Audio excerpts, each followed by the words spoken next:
Meaning...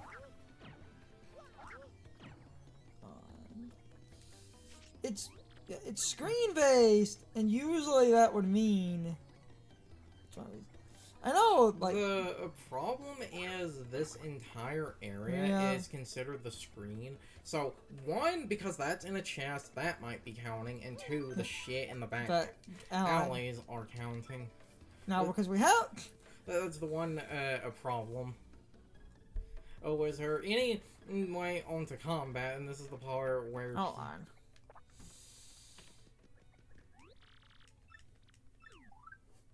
I have enough. Anyway, on to combat. This is the part where, like, you know, people will say that, like, Miss Mouse is awful, and I can halfway agree, because her basic attack, it's a slap move, except it's the move I was referring to a few minutes ago, where it is the only non-FP move in the game that pierces defense. Now, because it pierces defense, I think she only does, with that first upgrade, I think it's 2... Is it 2 damage or 4 now? Well, other use for her kiss I was going to say, like, the other... Like, I was going to say the other thing is if she steals a badge or item from an enemy, like having to deal with the drop, that is a guarantee. Yes. So if there is a badge you want to farm for whatever reason, you can do it that way. And then tease is kind of worthless. Okay, making enemies dizzy is not that bad. That's useful. Well, the Kiss Thief is selectively useful because it all comes down to if the enemy has, you know, an item or badge. If they don't, she just steals money. Yeah, but if you see... And I will also be fair and say the Kiss Thief, it all depends on what type of badge it is. Because the other thing is they need to be, like, holding the badge, so you still need to get the good RNG. If she could steal from an enemy and steal something from their, like, drop table, I think that would be a lot more useful. Might put that in mushrooms.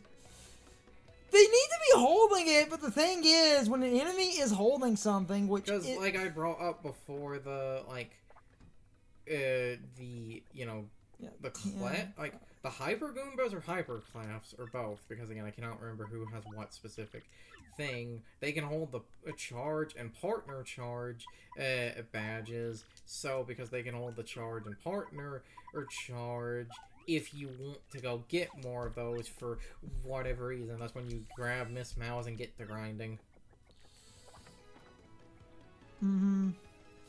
Speaking of grinding, do you have the stupid thing? Nope. Shooting Star, however, I did... store something. Shooting Star I needed for something later. That's worth the money, because those are kind of hard to find. Store 11 more items. Okay. Store that cooking item. Grab the Shooting Star. And then I wanted to do a recipe right quick, and we can get a move. It's been on 30 minutes, which I thought would happen. Give me that. Man has a badge I want that is technically pointless, but it's super expensive. But I love showing that off because, well, it's stupid and incredibly pointless. But the other thing, because I was double checking some stuff, so I know this I can do. Just deposit some on. Come here.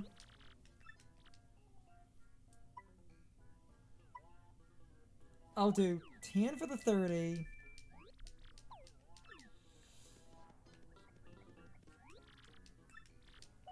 Trade in winnings.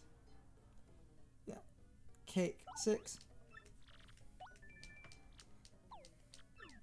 And when you try to leave, they will hold on to your coins, thankfully.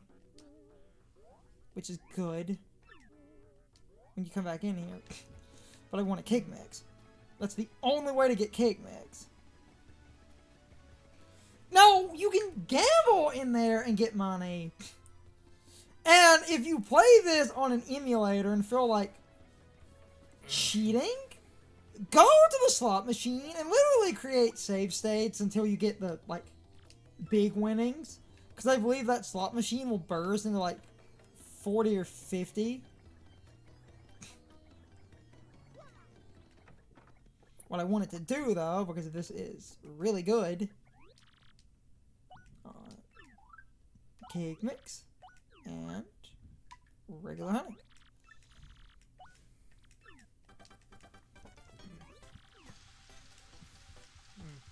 Oh yeah, it's on. We'll get other recipes later because I still can't get all the ingredients in the game, but this is just something super simple for what it's worth. 20 FP. Honey candy. If you do a cake mix and a fire flower, you get a fire pop, which is also 20. Yeah, that basically, if you use the, just money to get the coins, that basically costs like 35 coins to get, so it's not that bad, all things considered. No, it isn't. And that's all. Especially because the cake mix takes 6 coins and you get 10, so you can actually technically get 2 cake mix out of like one payment. 6 and 6 is 12, Carson. Oh, wait, yeah. Do basic math. Okay. Get an actual move on. That was just important because the honey candy was really nice because that's a flat rate 20, and in a Danger Mario run, I'm not going to have that much FP on me at any given time. That's why I said that, like, I don't think we ever came here and did this. That's why I said... nope. Yep, nope. That's why I said for, like, the fact that it's free and it restores 20 FP, the Zest Tea is, like, the best, like, FP restoring item for Danger or Mario. Because you're most likely going to have 10, 15, or maybe 20 at the most, so it will be able to fully refill you from 0. It doesn't take the cookbook, so you don't have to do any of that nonsense if you don't want to. The only problem is you always have to go back for the leaves. If I could fast travel up there, if there was a fast travel between the steeple and the starting area, like there really should have been, I would go get those leaves. And that's a consistent 20. Because otherwise, to get consistency, you're going to need the cake mix and the honey candy. If I want the 20, there's some other decent things that are pretty easy to get that are worth 15.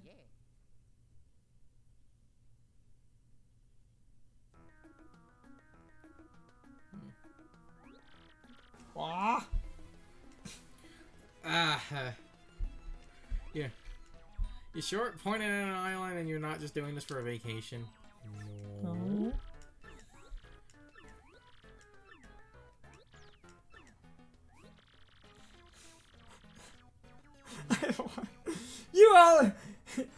You too outside of the TV. Did someone power drive your head? I don't see any TV here.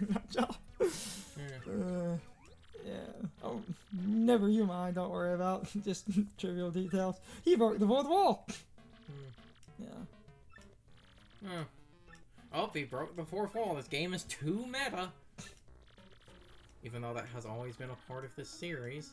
That reminds me of another, like, around on, because it was something I realized in between recordings, that, everyone complains about the later games have too much of a focus on paper, when they honestly really don't, because the first game and this game are full of it.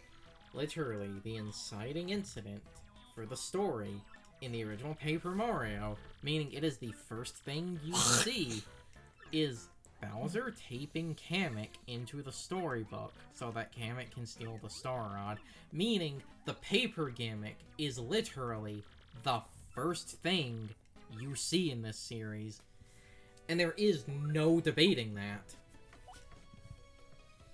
So I don't understand how people can say that the later games have too much of a focus on this when the series has done shit like that all the time.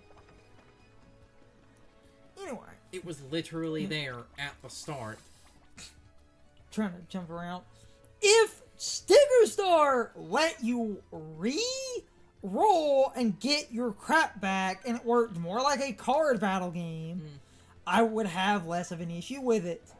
And I will be that guy. And the other thing is I haven't even played. I'm not even entirely trying to defend Sticker Star. I'm just trying to point out how I... Yes, but my problem, unlike a lot of people... Yes, but like... I love this Fuzzy Beetle. Yeah. It's a wrench. Yeah. Because he built... How is he a mechanic with no arms? He builds go-karts. How does he build carts with no arms?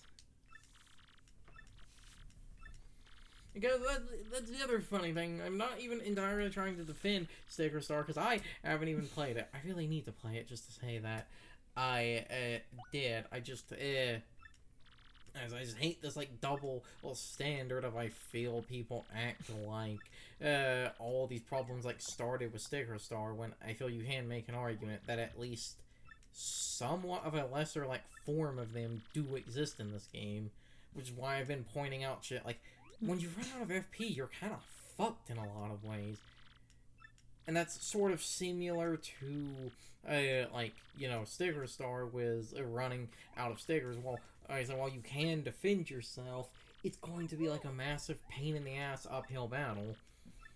And if someone says that, again, was able to comment on this, that's like your fault or something for using like too much FP, I would make an argument that the game kind of forces you to use FP in a lot of scenarios because FP solves a bunch of problems to the enemies. Like, even if it's not Quake Hammer, even if it is like a multi-jump thing, jumping on clefts or hitting them with the Quake Hammer knocks them over.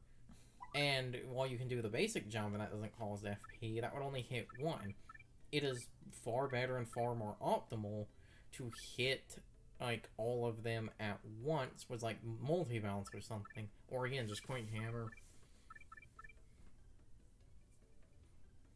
You know that you're going to want to take something off for Ice Power. I have an ice on. Yeah, Ice Smash. No, I could if I was going. You're besides Ice Smash, you're also gonna want the like Ice Power or Ice Bounce, whatever the shoe one was. We don't have that yet.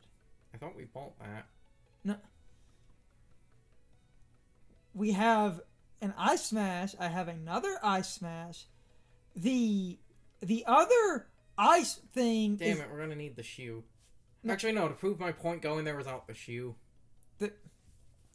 Okay, first off, one of the other ice badges is available on that freaking island.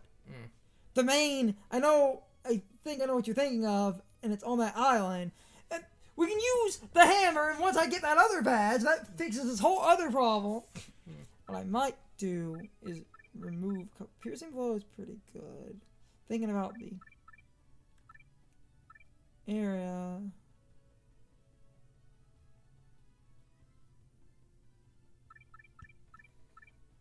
Most of everything we have, you know what? Like, does actually have a...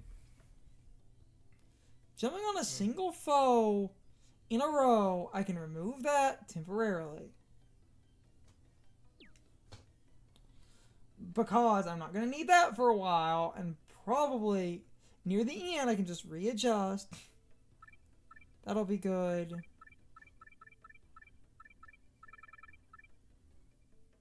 Yeah.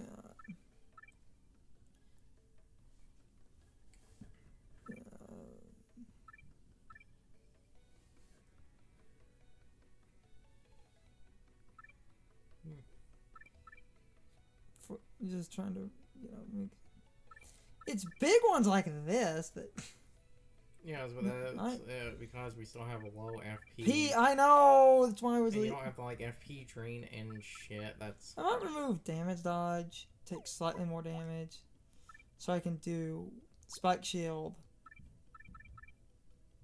add that other ice smash to deal more damage. Soon. I'll just leave one. Alright. Oh, that'll work. We'll adjust as we... Because Spike Shield, and again, it's kind of funny, and like I said, while I feel it is not as big of a problem. Like I said, I feel this game does. Let's go see what's in the badge shop. I feel this game does have a very similar problem to Sticker Star, where besides the FP thing, there are certain optional badges I would honestly make an argument are damn near required. Oh, head rattle. What the hell does that do? Confuse. Oh. And there's, yeah, soft stomp. Another soft stomp. Okay. Whatever, man. Trying to... Because, like, Spike Shield and Quick Change, I am going to be that guy. We'll get the quick change later once I'm kind of fucking power leveling. Like, Quick Change and Spike Shield, I feel both. Oh yeah, good, the rat guy's still gone. There should be a giant ass boat over here. Get there. Doesn't he look familiar? I don't know what you're talking about. It's just one of 1,000-year Door's unique character designs, like all these unique toads and bombs. Yep, pinnacle of character design right here. Okay. Those toads aren't in the same outfit, just a different color. No.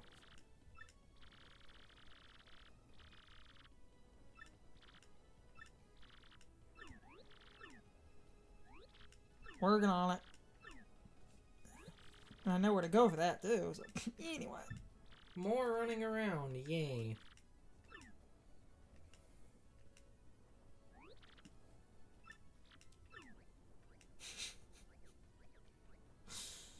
While the running around can be kind of stupid, I do love, like, they just all agree, yeah, Mario Go.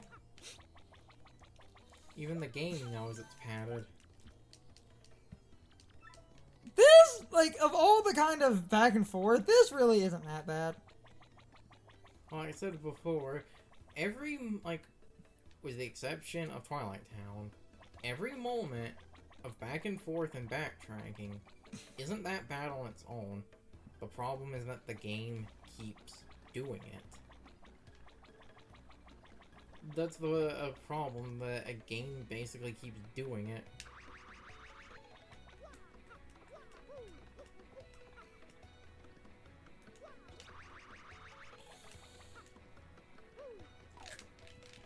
Into this man's chimney.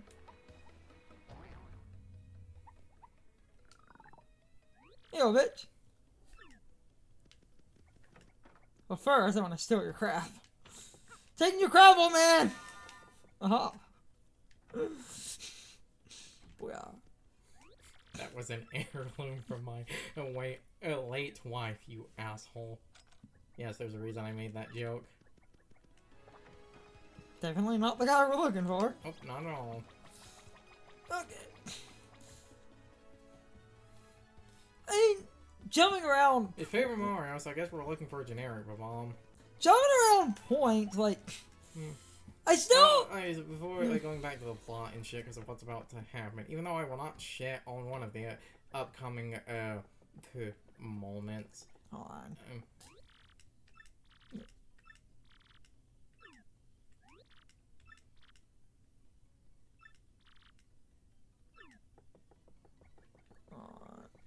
I believe you have to go to the pirate ship now, so I think tell then that he's being old and sad. Hold on.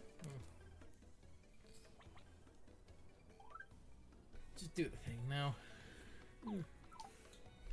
Gonna come and go at the pause, check on some stuff, but just checking on. Yeah. Okay, yeah. Not him. On. The thing. Oh wait, yeah. Wait, I just remember how this flags. The old guy is like, Bobbery lives next door, and then Bobbery's like, I don't know you, and then yeah, you technically don't need the shiv. I just remembered how this flags, because the bartender says that Bobbery lives.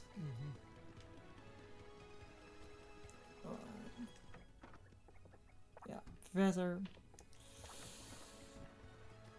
And yeah, Bobbery's house, and you can just use his door, and then it's like, yeah, oh, please, yeah. Drop the act. There we go. What poppycock? Ah.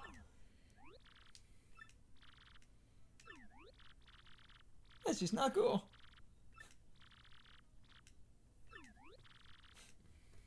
Said no. That, yeah, it's not really about the ship. What, yeah. Once I went to the ship, I remembered you had, cause like I found him, and he's like, yeah, I'm not him. And then you asked around, oh no, Bobby lives down by the professor's house. Well, professor's like little lab area. And then it's, I'm not Admiral Bobby. Bitch, the bartender said you were. Bitch, please. It's time for the question of the day and my overall thoughts on the topic.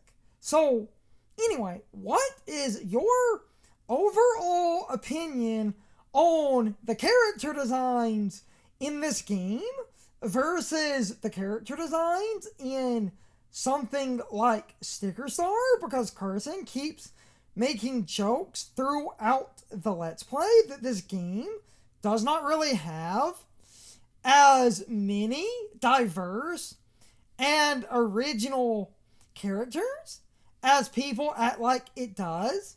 And I will somewhat meet in the middle, but first off, this game at least has multiple different types of characters in one place, whereas Sticker Star is basically more or less only Toads.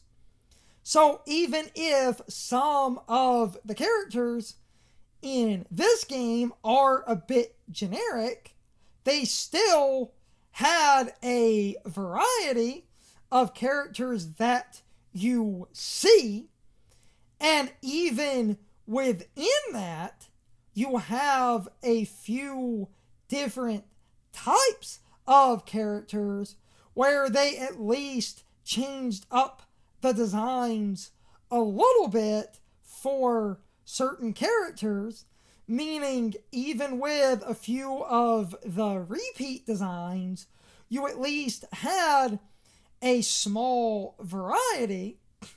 And I think that variety is fine enough for a GameCube game. And I feel like the point Carson constantly misses out on is not the fact that the game reuses a lot of Toads and Koopas and Goombas and stuff, but it's the fact that those enemies and stuff create a world with variety, whereas Sticker Star is basically all generic Toads, where almost all the Toads in the game are not even wearing a different outfit, and you can make fun of the fact that this game reuses a few outfits and designs, but at least a few Toads and stuff have a different outfit on. Sticker Star basically does use the same Toad across the entire game, other than one or two spots, and I feel like that is a valid point to be made. And I get Curzon partly does this for a bit, but I still feel like he's creating a false narrative, which is hilarious because he gives other YouTube channels crap for doing that. And I will defend the wider point here. Sticker Star basically only uses generic Toads where almost every Toad looks exactly the same, whereas this game at least had a few different NPC varieties.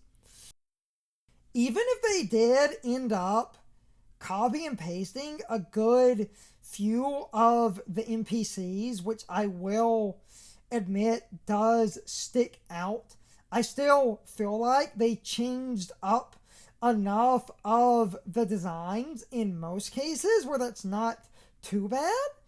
But even outside of that, they at least used multiple different types of NPCs, whereas Sticker Star, you basically only find toads, and I feel like that is the main point. This game might be a bit generic, but you at least have a decent variety of NPC types because the NPCs are made up of different groups. You have the Goombas, Koopas, there are Boo characters, some Piantas. Like, there is a variety, and you have the Bombs. You have a good mix of character types, whereas, once again, Sticker Star only has generic toads, but I have repeated that a few times. Anyway, you can leave your thoughts, opinions, and answers in the comments, or you can leave them on social media. All of my social media links, as well as my Discord links, are in the video description. Now, as always, I need to be a shill for a minute. If you subscribe to the channel, and if you follow me on social media, that really helps our communities grow. But anyway, I hope you all enjoyed the video, and I hope I will see you all next time. So, as always, good morning, good afternoon, good evening, and good night, everybody. I hope you'll come back someday. See you later.